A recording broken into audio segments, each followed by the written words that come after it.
لكلام الاخت اللي طلعت وحكت الموقف اللي صار معاها بمطار دبي وحسن تعامل الضابط الاماراتي معاها.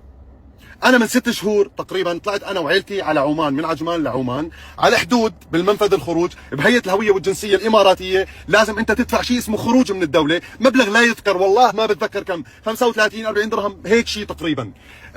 المشكله مو هون، المشكله انه انت لازم تدفع عن طريق الفيزا كارد، عن طريق بطاقه البنك، وانا ما كنت حاملها معي وما انا موصلها بالموبايل قسما بالله العظيم، معي كاش، معي فلوس كاش، محول شيء عماني ومعي اماراتي.